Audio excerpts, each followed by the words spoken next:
మహోన్నతుడా, పరిశుద్ధుడా, జీవము కలిగిన తండ్రి, నీకు వందనాలు. నాయనా, నీ బిడ్డలందరినీ మీరు దీవించి ఆశీర్వదించి నీ రాకకు సిద్ధపరచమని, అయా కృప తోడుగా ఉంచమని యేసుక్రీస్తు నామంలో మాతో మాట్లాడి బలపరచమని యేసు నామంలో ప్రార్థించి వేడుకుంటున్నాము తండ్రి. ఆమేన్. ప్రకటన గ్రంథము 4వ అధ్యాయము 3వ వచనము.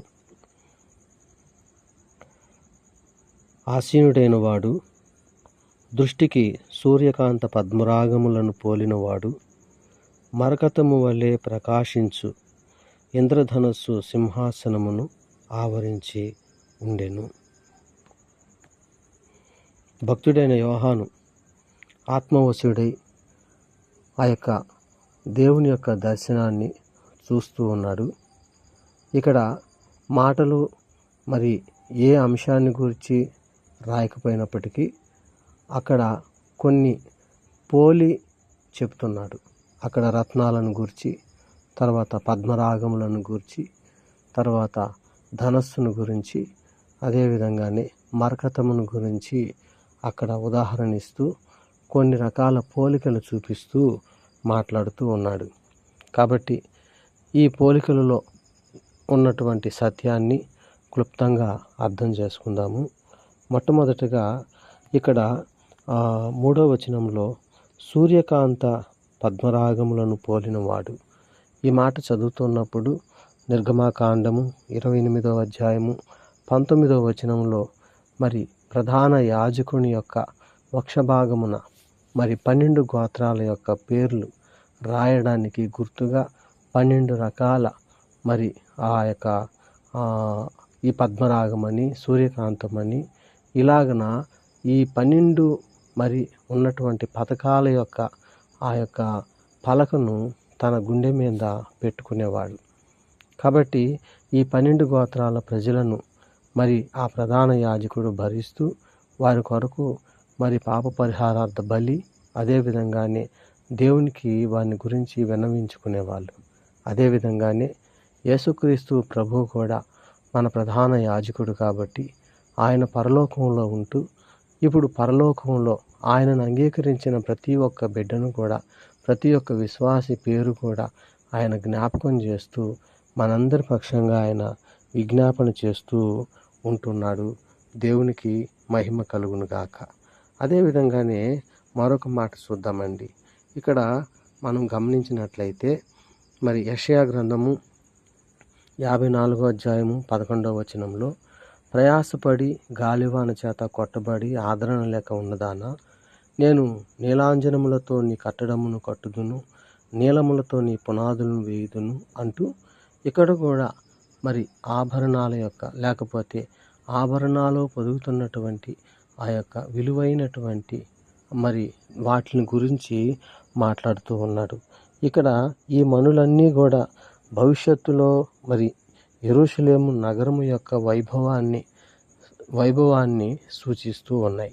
అనగా నూతన యెరూషలేము ఏ స్థితిలో ఉంటుందో, ఎంత వైభవంగా ఉంటుందో, ఇక్కడ మరి ఈ యెరూషలేముని ప్రయాసపడి గాలివాన చేత కొట్టబడి ఆదరణ లేకుండా ఉన్న ఈ యెరూషలేముని రానున్న 1000 ఏళ్ల పరిపాలనలో యేసుక్రీస్తు ప్రభువుల వారు రాజ్యం చేసేటప్పుడు యెరూషలేము మరి ఇంత చక్కగా ఉంటుంది, ఇంత భవిష్యత్తుతో వైభవంగా ఉంటుంది అని చెప్పడానికి ఇక్కడ మరి రత్నములను మనకు దేవుడు గుర్తు చేస్తూ ఉన్నాడు.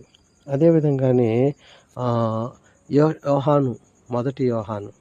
యోహాను రాసిన మొదటి పత్రిక 1వ అధ్యాయము 5వ వచనంలో చూస్తే, మేము ఆయన వలన, చూడండి, దేవుడు వెలుగై ఉన్నాడు, ఆయన యందు చీకటి ఎంత మాత్రము లేదు. దేవుడు అక్కడ వెలుగుగా ఉంటున్నాడు.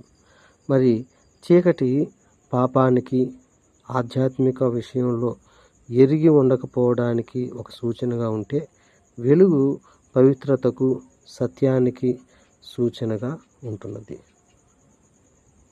ఆయనలో చీకటి ఎంత మాత్రము లేదు.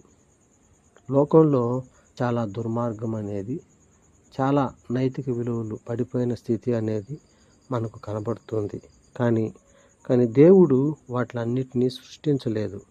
మానవుని ద్వారా అవన్నీ కూడా వారంతట వాళ్ళు అవి తెచ్చుకున్నవి. అదేవిధంగా ఈ దుర్మార్గము ఏ ఆకారంలో ఉన్నా సరే దానిని దేవుడు సహించలేడు. అందుకే ఆయన కేవలము పవిత్రుడు కాబట్టి అనేక దూతలు, అనేక దూత గణములు, మరి యెషయా గ్రంథం 6వ అధ్యాయం 3వ వచనంలో చెప్పబడినట్టు ఆయన పరిశుద్ధుడు పరిశుద్ధుడు అని మరి నిత్యము పొగుడుతూ ఉన్నారు. దేవునికి స్తోత్రం కలుగును గాక. ఇంకా మరి ఈ యొక్క సూర్యకాంత మణిని గురించి మనం ఆలోచన చేసినట్లయితే అది దగదగా మెరుస్తూ ఉన్నది కాబట్టి తెల్లగా ఉంటుంది. దగదగా మెరుస్తూ ఉండే ఆ యొక్క వస్తువు కాబట్టి ఇక్కడ మనం ఆలోచన చేస్తే మత్తయి సువార్త 5వ అధ్యాయం 14వ వచనంలో కూడా మీరు లోకానికి వెలుగై ఉన్నారు అని మాట్లాడడం జరుగుతూ ఉంది ప్రభు. మీరు లోకానికి వెలుగై ఉన్నారు. మరి వెలుగుగా ఉన్నవాళ్ళం కాబట్టి మనము వెలుగు వలెనే మన జీవితాలు ఉండాలన్నది అక్కడ ఉద్దేశం కనపడుతూ ఉంది. ఫిలిప్పీయులకు రాసిన పత్రిక మరి 2వ అధ్యాయము 14-15 వచనాలలో ఒక మాట ఉన్నది. అదేంటంటే మరి మీరు మూర్ఖమైన ఒక్క జనము మధ్య నిరపరాధులను, నిష్కలంకును, అనింద్యులైన దేవుని కుమారులగునట్లు మరి సనుగులు సంశయాలు మాని సమస్త కార్యాలు చేయండి. అంటే ఎలా ఉండాలి అంటున్నారంటే నిరపరాధులుగా, నిష్కలంకులుగా, అనింద్యులుగా దేవుని కుమారులగునట్లు. అంటే ఇక్కడ దేనికి సూచనగా ఉన్నది అని అంటే ఈ సూర్యకాంతం అనేటువంటి ఆ యొక్క విలువైన వస్తువు మరి దేవుని కుమారులకు సూచనగా ఉన్నది. మనం దేవుని దృష్టిలో ఎంతో విలువైన వాళ్ళంగా దేవుడు భావిస్తూ ఉన్నాడు. ఇక్కడ మరొక మాట చూస్తే పద్మరాగము అని రాయబడి ఉంది. పద్మరాగం అనేది ఎర్రగా ఉంటుంది. మరి ఆ యొక్క వస్తువు ఇది క్రీస్తు రక్తానికి, ఆయన యొక్క బలియాగానికి సూచనగా ఉన్నది. కాబట్టి యేసుక్రీస్తు యొక్క రక్తము, ఆయన యొక్క బలియాగం ఏం చేసిందంటే దేవుని ఉగ్రత నుండి మనల్ని కాపాడింది. అదేవిధంగానే కీడు నుండి మనల్ని కాపాడుతున్నది. అదేవిధంగా నరకంలో పడిపోకుండా మనల్ని కాపాడుతూ ఉన్నది. కాబట్టి పరలోకం ముందు ఉన్నటువంటి ఆ యొక్క దర్శనంలో ఉన్నటువంటి మాటలు మనం ధ్యానం చేస్తున్నాం. ఇక్కడ ధనస్సు అని రాయబడి ఉంది. మరి తెలుగు బైబిల్లో ఇంద్రధనస్సు అని ఉంది కానీ అది కొంత అచ్చులో పొరపాట్లు ఉండొచ్చు. కేవలం ధనస్సు మాత్రమే. ఈ ధనస్సును మనము ఆలోచన చేస్తున్నప్పుడు ఆదికాండము 9వ అధ్యాయము 13-17 వచనాలలో మరి జలప్రలయం తర్వాత నోవాహుతో నిత్య నిబంధన చేస్తూ ఉంటాడు దేవుడు. అందుకే ఆకాశంలో నేను ఒక ధనస్సును పెడతాను, ఆ ధనస్సు కనపడినప్పుడల్లా నేను మిమ్మల్ని జ్ఞాపకం చేసుకుంటాను, ఇంకెప్పుడు కూడా ఆ జలప్రలయం అనేది రాదు అన్నట్లుగా కొత్త నిబంధన లేకపోతే నిత్య నిబంధనకు సూచనగా ఉన్నది. ఈ నిత్య నిబంధనలో దేవుని కృప, దేవుని కనికరం అనేది మన పట్ల ఇంకా చూపుతూనే ఉన్నాడు. దేవునికి స్తోత్రం కలుగును గాక. ఇంకా చూస్తే ఈ ధనస్సు మరకతము వలె ధనస్సు ఉన్నది. మరకతము అనగానే అది మరి గ్రీక్ లాంగ్వేజ్లో చూసినట్లయితే పచ్చ అనేది రాయబడి ఉన్నది. పచ్చ లేకపోతే ఆకుపచ్చ, ఇదంతా కూడా మనము ఆలోచన చేస్తూ ఉన్నప్పుడు పచ్చదనం అనేది మనకు కనబడుతుంది. పచ్చదనంలో జీవం ఉంటుంది, జీవానికి గుర్తుగా ఉన్నది. అదేవిధంగానే మరణముపై విజయం సాధించినటువంటి క్రీస్తు పునరుత్థానానికి కూడా సూచనగా ఉన్నది. శాంతి సమాధానాలకు గుర్తుగా ఈ మరకతం అనేది మనకు కనపడుతుంది. కాబట్టి దేవుని దగ్గరకు వచ్చే వారికి మరి శాంతి సుఖాలు కలుగుతూ ఉంటాయి.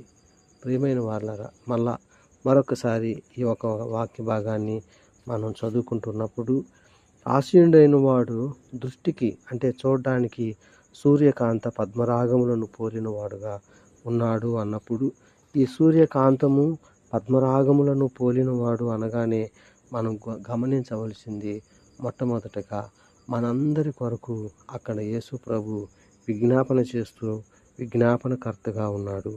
రెండవదిగా భవిష్యత్తులో మరి ఆ 1000 ఏళ్ల పరిపాలనలో యెరూషలేము యొక్క వైభవం ఈ విధంగా ఉంటుందని సూచాయిగా మనకు కనబడతా ఉంది. మూడవదిగా ఆయనలో చీకటి ఎంత మాత్రమూ లేదు. ఆయన వెలుగై ఉన్నాడు. అదే విధంగానే చీకటి కార్యములంటే ఆయనకి అసలు సహించలేడు కాబట్టి ఆయన పరిశుద్ధుడుగా ఉన్నాడు. ఈ యొక్క అదే విధంగానే మనము దేవుని పిల్లలంగా మనము దేవుని దగ్గరే ఎల్లప్పుడూ ఉంటాము అన్నటువంటి ఆలోచన కూడా వస్తుంది. జగత్తు పునాది వేయబడక మునిపే ఆయన మనల్ని ఎరిగి ఉన్నాడు అనడానికి ఇదొక సూచనగా ఈ యొక్క పద్మరాగము కానీ తర్వాత సూర్యకాంతం అనే మణులు మనకు జ్ఞాపకానికి తెస్తూ ఉంటాయి. పద్మరాగము అనగానే క్రీస్తు యొక్క రక్తానికి, ఆయన యొక్క విమోచనకి, ఆయన యొక్క బలియాగానికి సూచనగా, దేవుని ఉగ్రత నుండి మనల్ని తప్పించేటట్లుగా, కీడు నుండి రక్షించేటట్లుగా మనకు కనబడతా ఉన్నది. ఇక పచ్చదనము లేకపోతే మరకతము అనేది పచ్చగా మరి జీవానికి సూచనగా, మరణాన్ని గెలిచి పునరుద్ధానుడుగా మరి పునరుద్ధానానికి సూచనగా, శాంతి సమాధానాలకు సూచనగా మరి ప్రభువునందు